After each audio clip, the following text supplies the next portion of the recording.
Hello, it's me, Aaron, and today I wanted to discuss a topic I weirdly never talked about, even with its controversial nature. It's Elden Ring's repeat bosses. So yeah, let's just begin. So let's talk about the good first, and one of the reasons why people are mad. So, 1. It's written in the law. There are multiple Crucible Knights, there are multiple Knights Cavalry, and putting only one as a boss wouldn't make sense lore-wise. And I think making them bosses or normal enemies doesn't change anything, particularly for the Knights Cavalry because they're all bosses, and I feel like people are bothered only because it has the status of boss. But if we got rid of the big health bar at the bottom of the screen, I think nobody would be mad, because they're just the equivalent of Black Knights, and nobody is mad at Black Knights because they're repeats, because they're not bosses. But what people don't understand is that Elden Ring's definition of a boss is different from the other Souls games. We can see that thanks to the message that appears when you defeat a boss. Legends are the unique, important bosses. Great enemies are the not totally unique bosses with a few repeats around the world, and the enemies are the normal enemies and mini-bosses. But great enemy and enemy are kind of the same, and so people getting mad at them is kind of ridiculous. If they didn't have a boss health bar, people wouldn't give a shit. As I said, what Elden Ring is doing is literally just giving a boss health bar to Black Knights and Butchers. Vectra's Dark Souls wiki even has a section for mini-bosses. Elden Ring just put health bars on mini-bosses. Why are you mad? Especially against full bosses. I mean, I can assure you nobody would be pissed off at a fucking worm face if it didn't have a boss health bar. People would just be like, oh well, I guess its enemy is just stronger than the others. There is nothing wrong with open world bosses having health bars. Why are you mad? Well, I mean, I know why, but we'll talk about that in the bads. And another thing is that there are as much unique bosses in Elden Ring as there is in other games. Here I counted the amount of unique bosses in each game that you only encounter once, and Elden Ring had around the same amount as everyone else. Elden Ring has 16 unique bosses, but there are also the mini-bosses that you'll see a few times, but that could also be considered bosses because they don't appear as normal enemies. Knights Cavalry, Deathstrike Birds, Longstar Beast, Commander Nile, Enemy of the Briar, etc. There's exactly 21 of those. This makes for 37. There's the 3 plus DLC as 25, Bloodborne plus Chalice Dungeons plus DLC as 27, Dark Souls 2 plus DLC as 42, Dark Souls 1 plus DLC as 22, and Demon Souls has 18. So even if you could make the argument that there should be more unique bosses due to the scale of the game, they kind of already are. And like, what do you want them to do? Create 160 unique bosses? That's just not realistic. There's already a lot of bosses, and they weren't going to just put nothing at the end of dungeons. So I can accept to see some repeats, it's inevitable. But at the same time, I think they could have made the game smaller, or just not put as many dungeons in to not have to fill them all with bosses we've already seen before. So now for another good. So, normally to test weapons, refight bosses you've already fought to see how good you've gotten or just for fun, you had to go into New Game Plus. But in Elden Ring, except for the 15 big ones, still with a few exceptions, you'll be able to refight almost every boss you've already fought before. So as I said, to test a weapon or witness how much you've gotten good, and I have to say, that's really nice. And it's not even really the same exact bosses every time. Knights Cavalries have different weapons, same for Crucible Knights, different incantations and weapons. Deathrite Birds are more and more powerful, getting more attacks and even a new look. One of the Dragonkins has a whole new phase. Loretta, the Tree and Dragon Sentinels, even though they have similar movesets, one has magic and the other red lightning. And the other has a holy shield, I guess. You know, it's not always the exact same. And also, I think the other Souls games could also have this good thing of refighting bosses by simply adding a boss rush, instead of kind of forcing you to refight bosses for rewards. Making it optional would be better than putting it in the way of content, even if it is optional. So now that I think I've pretty much mentioned every good thing about repeat bosses, let's talk about the bads. So first, just like the good, we'll start with the lore. So, Godfroy is a boss in a random-ass Evergale in Altus Plateau. The only lore we have about him is that ancient dragon knight Kristoff captured him, and he's just the phase 1 of Godric. Why? I don't understand. Why would you get the phase 1 of Member Boss and put it in a random Elder Gale? It doesn't make sense. I mean, why is he even a thing? He doesn't do anything in the lore. He serves no purpose. He's a phase of a boss already fought, and he just doesn't add anything to the lore.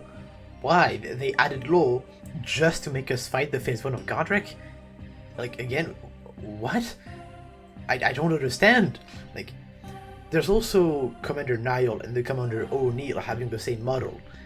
Like, honestly, having two bosses that are supposed to be different people, having the exact same face, kind of breaks immersion. Just going through the game and suddenly, well, you're just the same boss as before but with a different name. Not even bothering to slightly reskin is just bad, I think. Also, just fighting the first phase of the boss before the full boss kind of ruined the uniqueness of the encounter.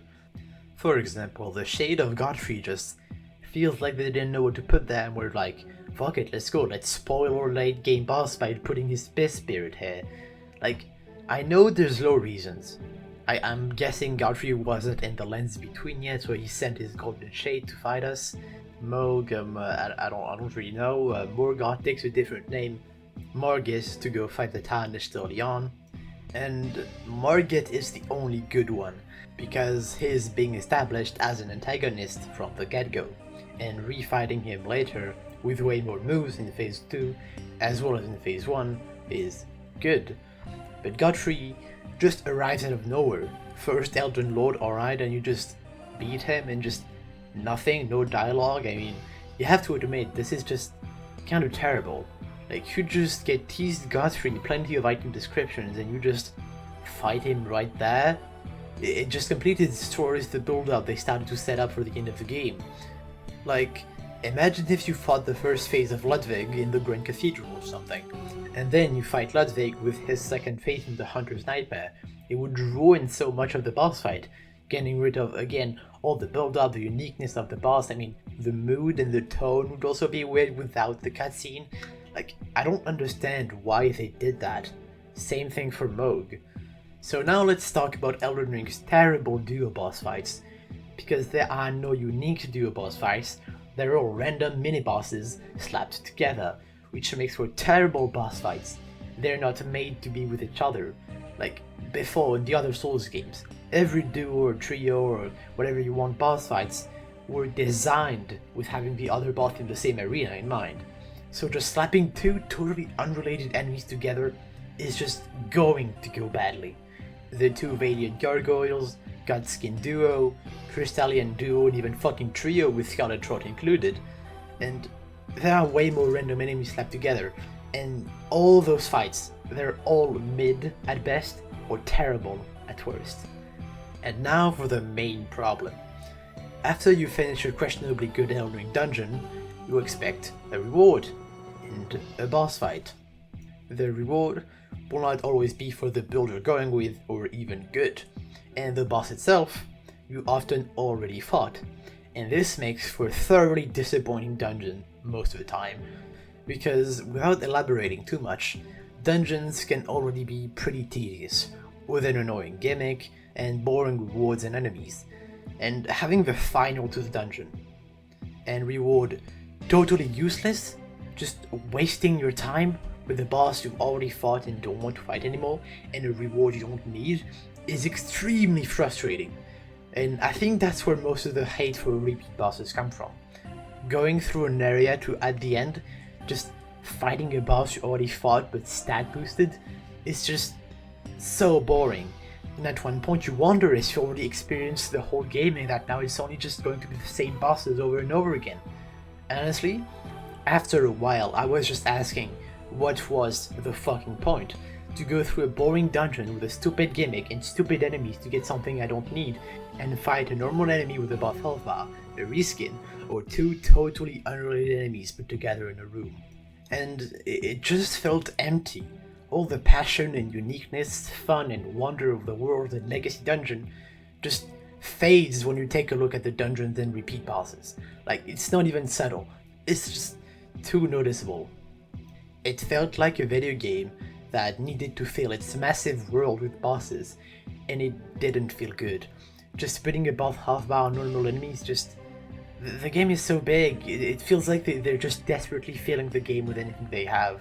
And some bosses are just cloned so many times that even with the lore, even with the refighting bosses can be cool, even with anything, it's just fucking terrible. Like, 3 avatars. Just the same boring shit every time. Withered tree spirits. Holy fuck, I hate you. Why is there 9 of you? I know why, but on a fun standpoint, I don't know why. The dragons, there are just so many of them. The only differences they have from each other is their damage type and a slight reskin. So I'm sorry, but I can't accept this either. It's just too much at one point. You just do the same boss, but this time you get one-shotted or rotted. It's just not fun. And you don't even need to clone it 9 times to be tedious. Just make the boss itself tedious, like the Crystallians. There is quite a few of them, including a Scarlet Rotted trio. What the hell? Like, imagine if, after beating Mikolash, you had to fight him again, but thrice, and they all inflict instant poison. That would just make me go fucking feral, like fill my beasthood meter immediately. And it did make me frenzied in Elden Ring. And even with the scale of the game, it doesn't change the fact that, after fighting the same fucking boss 20 times, I want to let Chaos take the world. So yeah, I think that was pretty much every good and bad of the repeat bosses. So in conclusion, while there are some arguments you can make about repeat bosses being good or acceptable, such as refighting bosses to see how far you've come, lore, and that putting a boss healthbound on normal enemy is not harming anyone, it's just a mini-boss, and that there are as much unique bosses as there is in other games, and that it's just because of the scale of the game, I think the bad overcomes the good. Refighting a boss too many times makes the game feel hollow, like it's just a video game to fill with enemies, and this sentiment is identified by how there are some bosses cloned to the moveset and model, but just with a name change. You just get bored of fighting the same thing over and over. There are also just questionable design choices that arise, such as putting 2 unrelated bosses in the same room. And I think it's pretty safe to say that nobody in New Game Plus or in a new game, if they already did it once, completed every dungeon again. So, I would like for future Souls games to be on a smaller scale than Elden Ring, to not have FromSoft forced to fill the game in such a way. Add a boss rush for the cool seeing how much we've improved and experimentation part, and perhaps get rid of the health bar of the mini-bosses because it doesn't really add anything to the game. But I am still open to have a few repeats here and there, or half repeats, I guess, like Lawrence, who takes a lot from the Cloak Beast but still has a lot of unique stuff unique to him. So yeah, that's about it. Anyways, thank you for watching. Your presence until the end is appreciated, and bye I guess.